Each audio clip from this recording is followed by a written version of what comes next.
आज हम करेंगे मैथ के कुछ महत्वपूर्ण प्रश्न।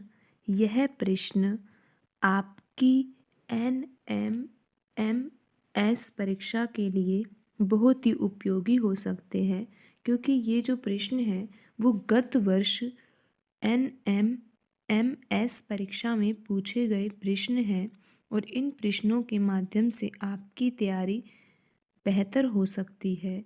तो आइए हम शुरू करते हैं। यहाँ पे क्वेश्चन नंबर 175। इससे पहले 161 से लेकर 174 तक के प्रश्नों को पिछली वीडियो में हल किया गया है। आज हम शुरू करेंगे क्वेश्चन नंबर 175। दोस्तों, इसमें दिया गया है एक कुर्सी को 250 रुपये में खरीद कर 350 रुपये में बेच दिया गया। इस सौदे में लाभ प्रतिशत की गणना कीजिए। तो दोस्तों देखिए, यहाँ पे 250 रुपये में कोई वस्तु खरीदी गई है और 350 में वो वस्तु बेच दी गई है, तो यहाँ पर हो रहा है लाभ। लाभ हो कितने रुपए का रहा है? 350 में से 250 रुपये को घटाएंगे तो यहाँ पे आ जाएगा 100 रुपये। तो यानी कि 100 रुपये का क्या हो रहा है यहाँ पे? लाभ। पर दोस्तों यहाँ पर हमसे लाभ नहीं पूछा गया है, हमसे पूछा गया है लाभ प्रतिशत। तो यानी कि हमें इसका उत्तर निकालना है प्रतिशत में। तो प्रतिशत में उत्तर निकालने के लिए ऐसा ही एक क्वेश्चन हमने 2016 का क्वेश्चन पेपर हल किया था।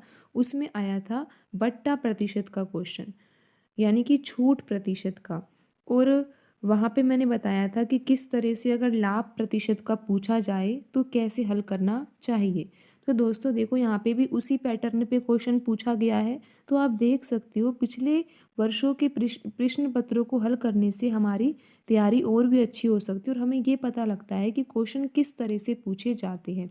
ऐसे तो करने को हम बहुत सारे प्रश्न कर लेंगे, पर अगर हम पेपर का पैटर्न समझेंगे तो हम अपनी तैयारी को अच्छा कर सकते हैं और जो परीक्षा होगी उसमें हम चयन भी प्राप्त कर सकते हैं, क्योंकि कंपटीशन बहुत बढ़ता जा रहा है। तो उस कंपटीशन को देखकर हमें अपनी तैयारी को और भी अधिक मजबूत करना होगा। तो देखो दोस्तों, ये सवाल कैसे हल होगा। यहाँ पर हमें ऊपर तो लिखना है लाभ 100। ठीक है, लाभ 100 ही तो हो रहा है। यहाँ पे 350 में से 250 घटाएंगे तो क्या आ जाएगा? 100। फिर बट्टे में हम यहाँ पे रखेंगे क्रय मूल्य, क्योंकि जो लाभ और हानि प्रतिशत निकाला जाता है वो हमेशा हम क्रय मूल्य के हिसाब से निकालते हैं। और ऐसे ही उस वीडियो में मैंने बताया था कि जो छूट प्रतिशत का प्रश्न होता है उसमें हम छूट निकालते हैं अंकित मूल्य पर और लाभ और हानि निकालते हैं क्रय मूल्य पे। अब ये 100/250 कर दिया और प्रतिशत में आंसर निकालने के लिए हमें गुणा करना होगा इसका 100 से। अब 100 से गुणा करेंगे तो अब देखो यहाँ पर इसको कैसे हल करेंगे। ये 0 से ये 0 कट जाएगी। ये 5 के पहाड़े से 5m 25 और 5 दूनी 10। 5 के पहाड़े से ये एक बार और 100 कट जाएगा 20 बार। तो दोस्तों यहाँ पे 20 का गुणा अगर हम 2 से करेंगे तो आंसर आ जाएगा हमारा 40%। ठीक है दोस्तों, इसका सही आंसर होगा 40%। अब हम बढ़ते हैं अगले प्रश्न की तरफ। अगला प्रश्न है 176। 176 प्रश्न में दे रखा है कि Q का मान ज्ञात कीजिए। क्या लिखा हुआ है यहाँ पे? Q का मान ज्ञात कीजिए। पर यहाँ पर कोई भी प्लस का चिन्ह नहीं बना हुआ। पर दोस्तों आप खुद देख सकते हो कि यहाँ पे 3 और 1 4 और 1 यहाँ पे कहीं हासिल आई होगी, तो आंसर क्या आ रहा है? 5। तो ये घटाने वाला तो हो ही नहीं सकता। ये आंसर किसका है? यहाँ पर किसका चिन्ह होगा? यहाँ पर चिन्ह होगा योग का। ठीक है दोस्तों, यहाँ पर हमें Q का मान निकालना है। Q का मान निकालना है तो आप देखो कि यहाँ पर Q का मान हम क्या रखें कि जिससे कि उसमें 3 जोड़ेंगे तो यहाँ पर 1 आना चाहिए। अब देखो यहाँ पर अगर हम 7 रखते हैं Q की जगह, तो 7 और 3 तो 10 होते हैं, तो ये तो आ नहीं सकता। तो यहाँ पर हम 5 रखेंगे तो 5 और 3 क्या आएगा? 8 आएगा। ऐसे 5 भी रख सकते। दोस्तों हम ऑप्शन से करने की कोशिश करते हैं इन प्रश्नों को। यहाँ पे ऑप्शन ए लिखा पड़ा है 9। अगर हम यहाँ पे 9 रखेंगे तो 9 और 3 12 होता है, तो यहाँ पे 2 नहीं आ पाएगा। ठीक है दोस्तों, अब हम 8 रख के देखते हैं। अगर हम यहाँ पे 8 रखते हैं तो ये बिल्कुल सही है, क्योंकि 8 और 3 को जोड़ेंगे तो क्या आएगा? 11 आएगा और 11 का 1 जो है वो हम यहाँ पे उतार देंगे।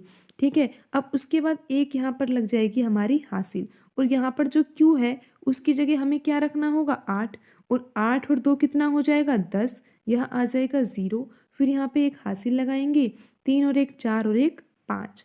ठीक है दोस्तों, तो इसका सही आंसर क्या होगा? इसका सही आंसर होगा 8। अब हम बढ़ते हैं अगले प्रश्न की ओर। अगला प्रश्न है, निम्न में से कौन सा कथन सत्य है?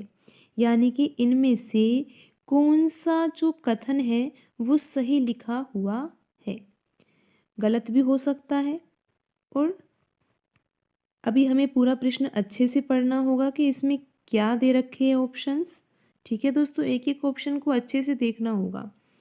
इसमें हमें सत्य कथन को छांटना है, पहले तो ये क्लियर होना चाहिए। यहाँ पे लिखा हुआ है कि दो न्यून कोण एक रेखिक युग्म बनाते हैं। तो दोस्तों, क्या आपको रेखिक युग्म के बारे में जानकारी है? रेखिक युग्म में क्या होता है?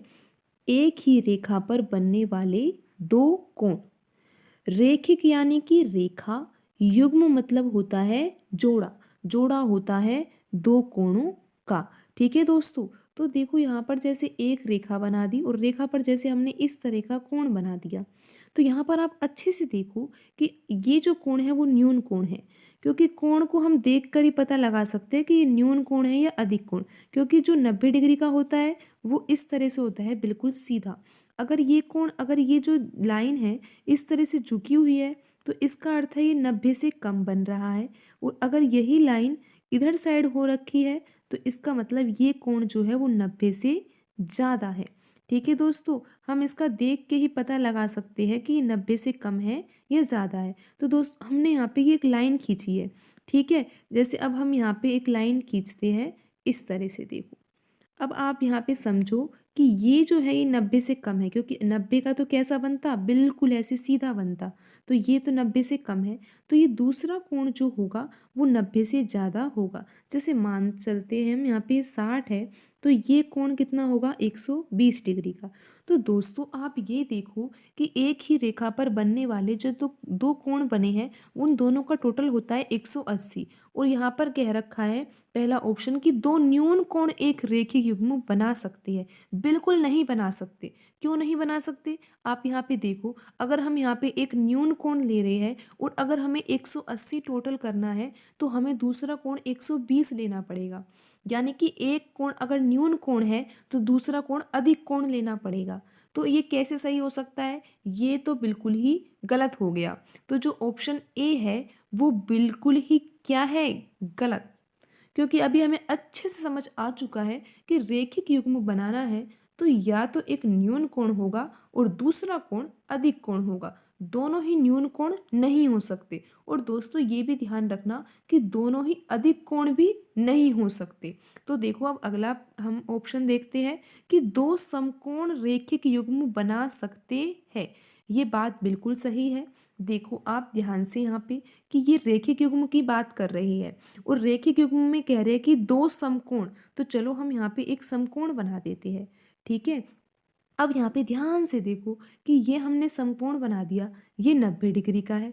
तो अगर ये रेखिक युग्म है तो दूसरा भी 90 डिग्री का ही होगा, जब भी तो टोटल 180 होगा। तो आप दोस्तों देख सकते हो कि अगर कोई रेखिक युग्म है तो उसमें दोनों कोण समकोण हो सकते हैं। या तो एक कोण न्यून कोण होगा, दूसरा अधिक कोण होगा, दूसरा ये भी हो सकता है कि दोनों ही कोण कैसे हो, समकोण हो। तो दोस्तों, दूसरा ऑप्शन सही है। अभी हम आगे भी देखते हैं। हमें ऑप्शन सारे ही पढ़ने चाहिए, क्योंकि ऑप्शन पढ़ने से हमारा आंसर बिल्कुल ही सही होता है। कई बार क्या होता है, जल्दबाजी में हम सारे ऑप्शन नहीं देखते हैं और हमारा जो आंसर होता है वो गलत हो जाता है। तो हमें एक बार ऑप्शन तो सारे देख लेने चाहिए। तो अगला ऑप्शन ये है कि दो अधिक कोण एक रेखिक युग्म बना सकते हैं। बिल्कुल नहीं बना सकते। अभी मैंने जब पहला पॉइंट क्लियर किया था उसी वक्त ये बता दिया था कि दो अधिक कोण रेखिक युग्म नहीं बना सकते, ना ही दो न्यून कोण रेखिक युग्म बना सकते हैं। रेखिक युग्म कब बनेगा? रेखिक युग्म जब बनेगा जब या तो दोनों समकोण हो या फिर एक न्यून कोण हो और एक अधिक कोण हो।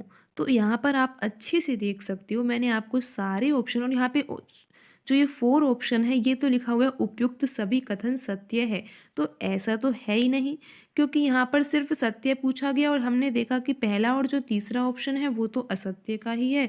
तो यहाँ पर जो हमारा आंसर है वो ओनली जो ये 2 है ऑप्शन यही सत्य है। बाकी जो ये दे रखी है ऑप्शन 1 और ऑप्शन 3 ये गलत है। इस वजह से ऑप्शन 4 तो इसका आंसर हो ही नहीं सकता। ठीक है दोस्तों।